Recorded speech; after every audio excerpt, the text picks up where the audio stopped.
जय भीम, नमो बुद्धाय, बहुजन सेंचुरी देख रहे हैं आप। मैं विकास सिंह बौद्ध। आज वीडियो में एक ही टॉपिक है जिसको मैं पूरी वीडियो में एक्सप्लेन करूंगा, लेकिन उसके अलावा जो राष्ट्रीय स्तर की खबरें हैं वो 9 हैं, वो मैं आपको बताऊंगा। तो चलिए हम पहले और मुख्य टॉपिक से शुरुआत करते हैं। यूपी के मुख्यमंत्री योगी आदित्यनाथ सार्वजनिक रूप से असंवैधानिक शब्दों का प्रयोग कर रहे हैं, दलितों का अपमान कर रहे हैं, क्योंकि हरिजन शब्द का इस्तेमाल दलितों के खिलाफ गाली के रूप में किया जाता है। बाबा साहब अम्बेडकर ने इस शब्द का कड़ा विरोध किया था। आगे वीडियो में जानेंगे कि आखिर क्या है पूरा मामला। आइए अब मैं आपको राष्ट्रीय स्तर की खबरों की हेडलाइन बता देता हूं, जो खास तौर पे बहुजन समाज से हैं। हमारी पहली हेडलाइन है, राजस्थान की गायक कलाकार आकृति मिश्रा द्वारा भजन के दौरान दलित समाज पर की गई अभद्र टिप्पणी। उन्होंने गाने में दी गाली। उन्होंने कहा, रहे डेढ़ के डेढ़, यह चमार समुदाय को दी जाने वाली गाली है। यह समाज में तनाव पैदा करने वाली भाषा है। इस प्रकार सामाजिक और सार्वजनिक मंचों से जाति का अपमान कतई बर्दाश्त नहीं किया जाएगा। इस पर कानूनी कार्रवाई की जानी चाहिए। हमारी दूसरी हेडलाइन है, नीतीश कुमार ने एक्स पर पोस्ट कर लिखा, सोचा नहीं था कभी ऐसी भयावह का सामना करना पड़ेगा। वीडियो फुटेज बहुत भयावह है। गुरुवार रात 10 बजे 5-6 लड़के मेरे दरवाजे पर आए और हमारी गाय भैंस के ऊपर पटाखा जलाने लगे। मना करने पर नशे में धुत इन लोगों ने मेरे परिवार के लोगों पर हमला कर दिया। हमारी तीसरी हेडलाइन है, एक हिंदू लड़के ने इंटरनेशनल सिंगर सेलिना गोमेज से मुलाकात की और उनसे अनुरोध किया कि वे जय श्री राम का नारा लगाएं, लेकिन उन्होंने इसको नज़रअंदाज कर दिया। चलिए आइए अब मैं आपको चौथी हेडलाइन बताता हूं। जर्नलिस्ट वैभव कुमार एक्स पर पोस्ट करते हुए लिखते हैं, दलितों से मानसिक गुलामी नहीं छूट रही। ऐसा नहीं कि कोई इनको गुलाम बनाने का प्रयास कर रहा हो, बल्कि यह खुद ही उस व्यवस्था की गुलामी कर रहे हैं जिस व्यवस्था ने इनके पूर्वजों के साथ जानवर से भी बदतर सलूक किया। अच्छे खासे पढ़े लिखे, आर्थिक रूप से मजबूत दलित समाज के लोग भी मानसिक रूप से दिवालिया होते जा रहे हैं। ना अपने इतिहास की समझ, ना अपने महापुरुषों का ज्ञान और ना ही अपनी संस्कृति की पहचान। बाबा साहब ने इन लोगों की आज़ादी और हक अधिकारों के लिए अपना पूरा जीवन कुर्बान कर दिया, लेकिन यह उस दमनकारी जातिवादी व्यवस्था और उसके रीति रिवाज को छोड़ने को तैयार नहीं। बहुत शर्म और दुख की बात है। हमारी पांचवी हेडलाइन यूपी से है। किसी शायर ने बड़ा खूब कहा है कि तुम्हारी फाइलों में गांव का मौसम गुलाबी है, लेकिन ये आंकड़े झूठे हैं, ये दावा किताबी है। चलिए आइए जानते हैं कि क्या खबर है आखिर। ये तस्वीरें यूपी के लखीमपुर खीरी की हैं, जहां गोला इलाके में हुजूर पुखा गांव के रहने वाले श्रीवाल बताते हैं कि उनके वहां बीते 24 घंटे से खाना नहीं बना है। ज़मीन नदी काट ले गई, राशन कार्ड नहीं है। मुफलिसी के आलम में दिवाली मनाएं तो कैसे मनाएं, कोई देखने भी तो नहीं आया। चलिए अब मैं आपको पांचवी हेडलाइन बताता हूँ। हंसराज मीणा एक्स पर पोस्ट करते हुए कहते हैं, ये तस्वीर अयोध्या की नहीं, लखनऊ के इको गार्डन की है, जहां 59,000 शिक्षक भर्ती में आरक्षित वर्ग के अभ्यर्थी नियुक्ति की मांग को लेकर लगातार संघर्ष कर रहे हैं। दीपावली के इस शुभ अवसर पर भी दलित पिछड़े वर्ग के अभ्यर्थियों ने अपने अधिकारों के लिए लखनऊ के इको गार्डन धरना स्थल पर रंगोली बनाकर दीप जलाए।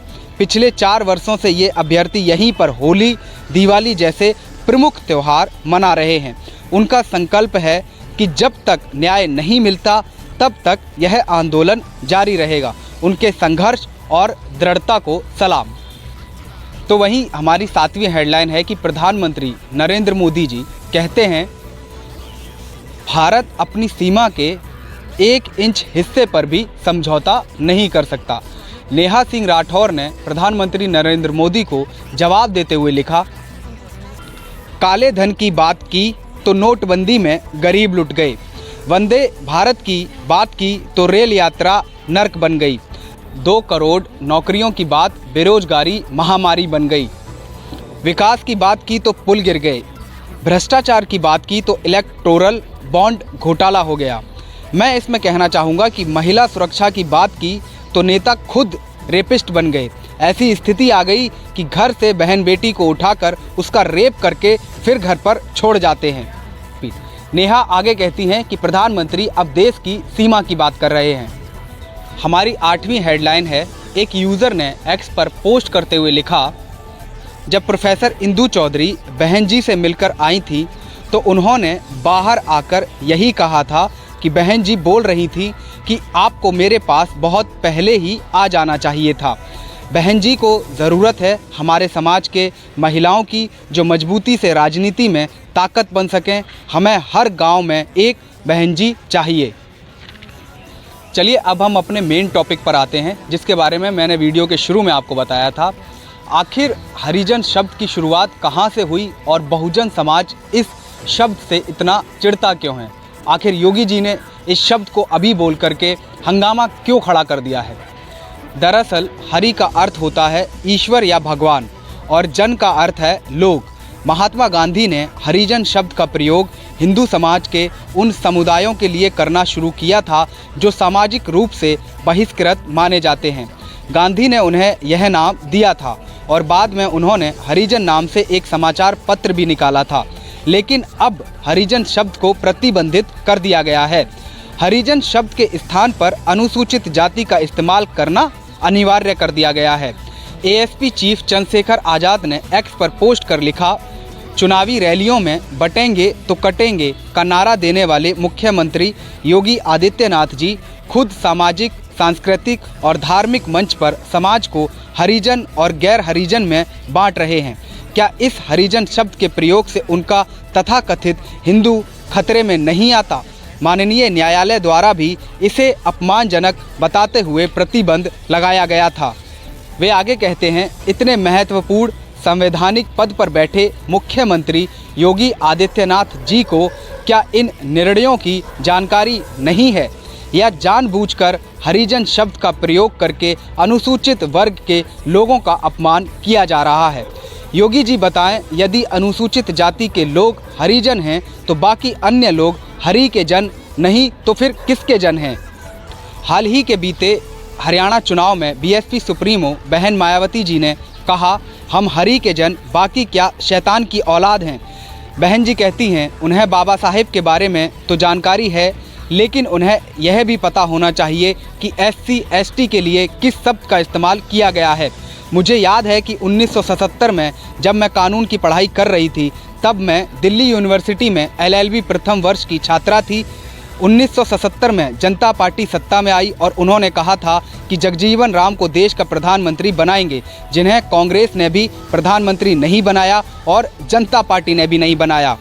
मुझे उन्होंने जाति तोड़ो सम्मेलन में बोलने के लिए बुलाया, जिसमें वे बार बार हरिजन शब्द का इस्तेमाल कर रहे थे। यदि हम इसको सकारात्मक रूप में ले लें तो हरि का मतलब ईश्वर होता है। हम तो ईश्वर की औलाद होंगे, बाकी लोग क्या शैतान की औलाद हैं? इसके बाद जनता पार्टी के नेताओं ने माफ़ी मांगी और इस बात पर सहमति जताई कि संविधान के अनुसार SC ST और OBC शब्दों का इस्तेमाल करना अधिक उचित होगा। उन्हें यह कहकर स्वीकार करना पड़ा कि बहन जी जो कह रही थी वह सही था। तो वहीं भारत के संविधान निर्माता डॉक्टर भीमराव अंबेडकर ने हरिजन शब्द का इस्तेमाल करने का विरोध किया था। उनका मानना था कि ये शब्द अपमानजनक और धोखा देने वाला है। बाबा साहब के मुताबिक यह शब्द जाति भेद और अछूत प्रथा के असली मुद्दे को छुपाने की कोशिश है। 1982 में केंद्र सरकार ने सभी राज्य सरकारों को दलितों के लिए हरिजन शब्द का इस्तेमाल न करने को कहा था। 2010 में सामाजिक न्याय और अधिकारिता मंत्रालय ने भी इस बारे में नए दिशा निर्देश जारी किए थे। मैं आपसे जानना चाहता हूं कि आखिर हरिजन शब्द पर जब बैन लग गया है तो क्यों पार्टियां इस शब्द को बार बार उठा रही हैं, चाहे वो कांग्रेस हो चाहे वो बीजेपी हो, और अभी हाल में योगी जी ऐसा कर रहे हैं। तो आखिर इसके पीछे का क्या कारण हो सकता है? जब इस शब्द से एक समाज की भावनाएं आहत होती हैं तो आखिर कोई पार्टी इस बात को क्यों नहीं समझना चाहती? इसके पीछे का कारण क्या हो सकता है? आप हमें कमेंट बॉक्स में ज़रूर लिख के बताएं। फ़िलहाल इस रिपोर्ट में सिर्फ इतना ही। अगर आपको मेरी ये रिपोर्ट पसंद आई हो तो कृपया लाइक कीजिएगा, कमेंट करके बताइएगा और शेयर करिएगा, और चैनल को सब्सक्राइब करना ना भूलें। हम फिर मिलेंगे एक नई रिपोर्ट के साथ यहीं बहुजन सेंचुरी पर।